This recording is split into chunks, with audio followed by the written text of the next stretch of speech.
Prakriti Rakshati Rakshita. Nature protects those who protect her. So simple and so true. So we have all grown up with this simple concept, the ethos, values of sustainability, you know. So to begin with, I would like to take you all into the deep forest of Sarinda, into the jungles of Sarinda, the borders of Jharkhand and Orissa, the place where my journey began. I am born and brought up in industrial mining township. This township is based, as I said, at the borders of Jharkhand and Orissa. The place is rich in iron ore, not only the highest amount of minerals and iron ore of India is there, but it is also the highest deposit in Asia. You know, so you can imagine the amount of minerals out there. So this place, if I talk about, this is famous, or it's painted with the iron ore dust, red earth, lush green forest, the mysterious wildlife, and again the ethos and spirit of the community living and the tribals is something which is experienced in that particular area. If I talk about symbiotic living, that area symbolizes the best example of symbiotic living. And because at one side there is dense forest with the wildlife, where there were tribals living and their life, the basic community life that they have. And then we had this industrial township set up by the mining industries. This mining belt was owned by public sector as well as the private players out there. So all three of them coexisted in a very, very symbiotic manner, right? So these jungles, they were my playground. I grew up there. And something very, very interesting that I witnessed was, because it was an iron ore belt, as I said, so for every piece of iron and steel that we need, for every piece of ore that we extract from there, land has to be blasted. I have seen hillocks going away because these land has to be blasted to take out the iron ore from which the iron and then the steel are being extracted. But then for every piece of land that was used, that was consumed by these companies, I also saw that thousands and lakhs of trees were planted throughout the year. Every drop of water that was being used, it was actually later, when it used to be released in the river or in the natural water flow, it has to be treated. The water was well treated before it's being released. There were a lot of efforts which were made to conserve the nature. You know, and I thought that this is how it is done, and this is done by everybody in and around. The tribals who were living there, the companies, the corporates made an effort to bring them into the mainstream living. The children of these tribes, they were given an opportunity in the schools, there were hospitals, there were health camps that were organized, the skilling camps that were happening. So all the efforts were made to bring these community, these tribals into the mainstream living. So I believed as a child that, okay, this is how it is done across the world, and everybody's coexisting happily. And I also firmly believed then that the business of business is not only to do business, they have more power. If the intent is there, they can build and uplift the people in and around them. Fast forward to a few years, and one more thing I would like to tell you all. I don't know if you would have ever heard of such things. Like my entire childhood was spent throughout the year. We would be celebrating events and festivals like Safety Week, Environment Week, Labor Day, so on and so forth. And again, I thought this is how it is done everywhere. But later, much later, I came to know that no, the urban people, the communities in urban area, they're not aware of this. Though we are again going back to those eras, I believe now. But yes, fast forward to some 15, 20 years later. Liberalization happened, the economies opened up, the demand of iron and steel went up globally it went up, and the exports from the country were actually roaring high. And that was the time when a lot of private players came in over there. And you know, these lush green forests, they were eroded. The trees gave way to trucks, dumpers, and dozers. The jungles were vanishing and it was all red dust and soil everywhere. However, the childhood played its role. The passion that was within me was always ignited and it kept on growing. Those seeds kept on growing. And much later, I started pursuing my PhD in CSR. As I said, I firmly believe that the business of business is not only to do business. The air, water, land, everything that the industry is taking actually belongs to the community. Imagine if the business was not there. Imagine if the industry was not there. Whom does this land belong to? Whom does this air belong to? Whom does the water belong to? To the community, right? So it's their responsibility to give it back to the society. And with these ethos, I went up and I said, no, I'm going to do something about it. And I pursued my PhD in CSR. As God had it planned, I think I was fortunate enough because this is the same time around which the Sustainable Development Goals came into beginning, which is around 2015. As we all know, 193 countries, they came together and they discussed, decided on 17 goals that they need to achieve. This was something like to-do list made by these countries to actually make this world a better place to live. And because I was doing my PhD around the same time in CSR, in 2014, the government of India came up with a law on corporate social responsibility. It was a landmark decision by the government of India. I don't know how many of you know, India is the first country to have mandated CSR. What does that mean? It means that Indian government has made it mandatory, compulsory for certain companies to invest part of their profits into the community living, into the CSR activities. What are the CSR activities? Working for health, education, livelihood, skilling, environment, agriculture, disaster, water, innovation, incubation, everything you can think of which needs development. It's part of the Schedule 7, which is the list of activities that corporate can spend their money into. And government was very strict. They said you have to put in 2% of your profit every year. You have to put 2% of the average net profit which you are earning in last 3 years into the CSR activities. This was a beautiful strategic step which the Indian government took. Now, something very magical I'm going to tell you about. All the Schedule 7 activities, all the activities under the corporate social responsibility, if I may call it, see to them, they are all aligning very, very well with the SDGs. These are the 17 SDGs. If I may go to the previous slide, okay, which talk about no poverty, zero hunger, education, livelihood. Again, they're talking about community living, women empowerment. And all of these, if we look into, they beautifully merge with the thematic area of corporate social responsibility. So this is a beautiful strategy which the Indian government actually came up with to beat or to achieve the SDGs. If I talk about what has been happening in this sector, so the law on CSR is 10-year-old now. In 2014, we came up with the law, and this is the 11th year for that matter.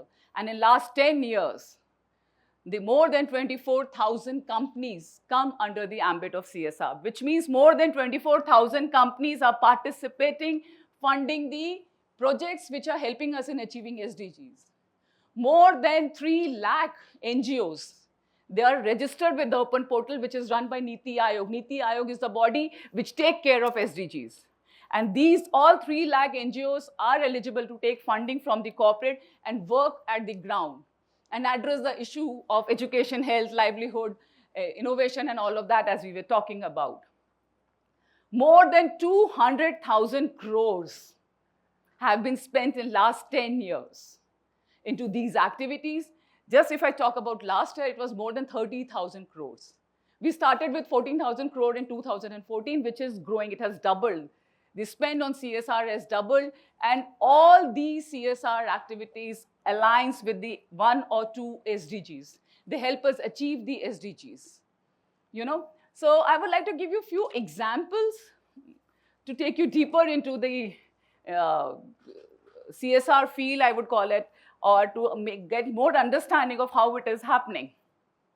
So first of the example that I could think of is in 2015, I'm sure all of you would have heard of Swachh Bharat Abhiyan, Swachh Vidyalaya Abhiyan. Many of us have been part of it. Of course, all the teachers and every grown-up is being part of it. Even the children, they have heard about it. That was the first time when the government of India came up with a open defecation free India. They came up with the plan where they said that, okay, at least all the toilets, all the schools in the country should have their own toilets. Each household should have their own toilets now. So what did the government did?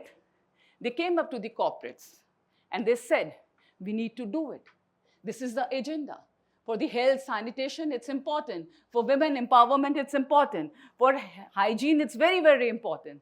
So let's collaborate. They asked the corporates to build these toilets. And believe me, there are corporates who have constructed 50,000, 60,000 toilets in less than 3 months of time. And within a year, we had constructed lakhs of toilets across the country. That's the power of CSR. Next year or so, we came up with Skill India. Make in India. Again, we all are aware of that. Make in India plan was there. Again, the ministry said, the government said, that why don't the corporate come up and help us in achieving these goals? The corporate very well participated. They identified the gaps that were there in the industry, as in terms of the workforce needed. Different industry need different kind of workers, different kind of professionals, different kind of trainings have to be given in the different industry. They identified what are the gaps, where do we need people, what are the technology that we need over here. They went up to the ministry, they developed the plan, and again, lakhs of people were trained under Skill India through CSR who are working now and they are engaged and employed and have a livelihood. So that's the power of CSR, again helping us achieve the SDG goals. Going forward, I'll remind all of you of the COVID time. Everything was shut, right? We all have witnessed that. Everything across the world was shut. Nothing was working. Again, the corporates along with their NGO partners came up.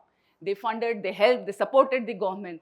And then we all saw the medicines came up, the vaccines that have been given to every Indian, which was being provided, that was actually funded by the CSR money. The oxygen plants have been set up by multiple corporates across the country. And we could beat COVID with the help of the CSR funding, which is again contributing to the SDG. So there has been a beautiful alignment, there have been a beautiful integration in this process. One of the SDG goal, the 17th SDG goal is all about partnership, and I think we have cracked that. We, as in the Indian government, have actually made this law and have cracked that. All these works, if I talk about this, is through the beautiful partnership that has happened. The government was funding, the government had the policy, the corporates were funding, their strategies were there, their policies were there, and hands of the grassroots NGOs were actually implementing it on the ground. We have these NGOs who are from Kashmir to Kanyakumari. They are everywhere. There's 3 lakh NGO that I'm talking about. They're spread everywhere. A lot of corporates are hand-holding them, asking them to identify the need. Where do I need to do the education project? Where do I need to go for the health project? Where do we need livelihood? Not only these grassroots NGOs, but also institutions like IIT come under the purview of CSR. Lot of incubation, lot of startups have been funded through the CSR funding. Some beautiful example of integration of technology and innovation is a recent one I saw where this corporate supported the institution where they developed the glasses for visually impaired people. You know, these glasses were AI enabled. And these glasses would just murmur in the ear of the wearer, saying who is standing in front of you, what's his name, because everything is data is fed there. What is happening, what is in your left, what is in your right. And then further, they were trained in an industrial setup where they were the productive workers. They knew the machine who's standing next to them on their left, on their right. Even if they cannot see, the glasses were enough to tell them everything. Isn't it beautiful? Would they ever have been able to fund this or do this for themselves? No, it was done because the funding through CSR was coming, because there was innovation in technology. If we talk about technology in the farming, A farmer, can we think of the technology, the ways that he can use it?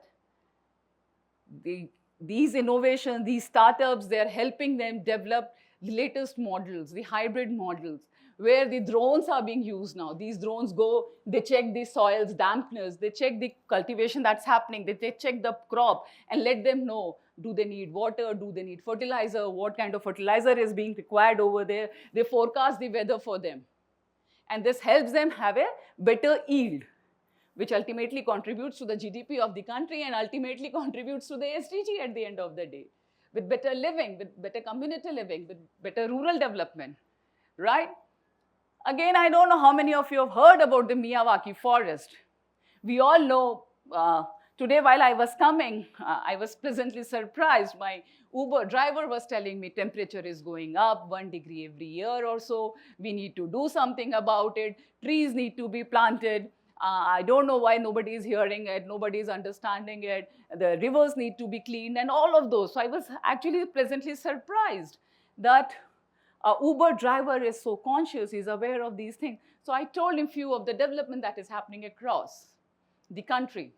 One of those development is the development of Miyawaki forest. If you Google, you will find there are a lot of Miyawaki forests being developed now across the country, and they are on the rise. These forests help in the biodiversity, recharging the groundwater, and of course, the carbon's elimination is being reduced, and all of that is happening through the Miyawaki forest. Right? So beautifully, we are able to integrate CSR into achieving our SDG goals. I strongly believe if there is a right intent, if there is a strong interest, if we plan strategically, there is nothing that we cannot achieve.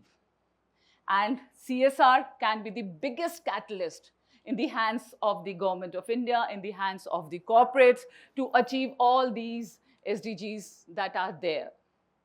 Again, at the end, I'll talk about the latest problem that we all are facing that I just spoke about, that is the change in weather, the climate change that is happening. There is something known as ESG that's happening across the country. The ESG reporting and all of that is happening across the world. And CSR can very well help us in capturing that as well. And we can use the strategies on environment protection, which can actually help us in achieving all the SDG goals and make this world a beautiful place to live in. On that note, thank you so much.